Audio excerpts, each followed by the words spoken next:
এখন কাগজ হোৱাটছআপৰ যোগেদি দিলে। তাত কংগ্ৰেছ দলে এটা টিম বনাইছে আৰু টিমটোক সোণাপুৰলৈকে পঠাইছে আৰু তেখেতলোকে দিছে যে বেআইনীভাৱে উচ্ছেদ কৰা বুলি তেখেতলোকৰ এই অৰ্ডাৰটোত লেখা আছে। মই আপোনালোকক দি দিব পাৰিম। এতিয়া মোৰ কথা হ'ল কংগ্ৰেছ দল আচলতে জনজাতি বিৰোধী হয়নে নহয়? সোণাপুৰৰ যিখিনি জেগাত উচ্ছেদ হৈছে ন্যায়সংগতভাৱে উচ্ছেদ হৈছে, সম্পূৰ্ণ জাননী দি উচ্ছেদ কৰা হৈছে আৰু এইটো ট্ৰাইবেল বেল্ট এণ্ড ব্লক। কোনো ট্ৰাইবেল বেল্ট এণ্ড ব্লকত সন্দেহযুক্ত মানুহ থাকিব নোৱাৰে আৰু অসমৰ এইটো বহু বছৰৰ প্ৰায় দেশ স্বাধীন হোৱাৰ পাছৰ পৰা এইটো এটা নিয়ম। গতিকে ট্ৰাইবেলসকলক উচ্ছেদ কৰি কোনোবা সন্দেহযুক্ত মানুহ বহিব, তাৰ বিৰুদ্ধে চৰকাৰে ব্যৱস্থা ল'ব আৰু কংগ্ৰেছে তাক বেআইনী বুলি ক'ব, তাক মই ধিক্কাৰ দিছোঁ।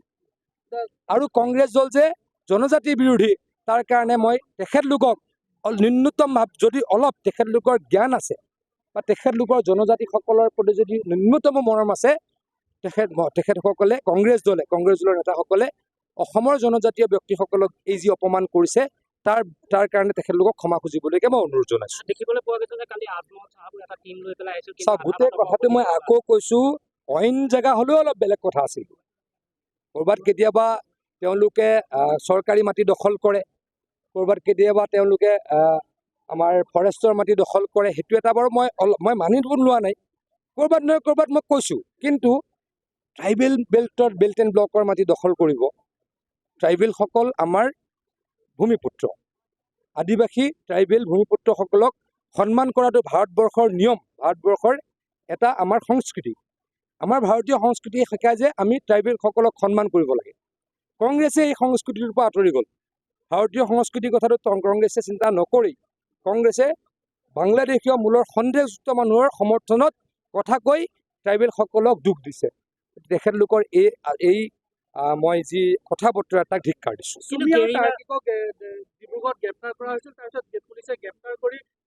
মুখ্যমন্ত্ৰী ডাঙৰীয়াই ইতিমধ্যে কৈছে তদন্ত হৈছে, এই ক্ষেত্ৰত কোনো ধৰণৰ কম্প্ৰমাইজ নকৰোঁ কাৰণেই যোৱাকালি মুখ্যমন্ত্ৰী ডাঙৰীয়াৰ পৌৰাহিত্যত বহা আমাৰ কেবিনেটে গোটেই ঘটনাবিলাক অনলাইন ট্ৰেডিং কেলেংকাৰীৰ গোটেই ঘটনাবিলাক CBIক দিবলগীয়া সিদ্ধান্ত লৈছে।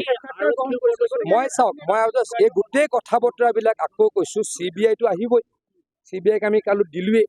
CBI যেতিয়া দেশৰ সকলোতকৈ ডাঙৰ শীৰ্ষ তদন্তকাৰী সংস্থা হৈছে CBI, আৰু CBI ভাল তদন্ত কৰে বুলি সকলোৱে মানে, সকলোৱে দাবীও কৰে CBIক তদন্ত দিব লাগে। গতিকে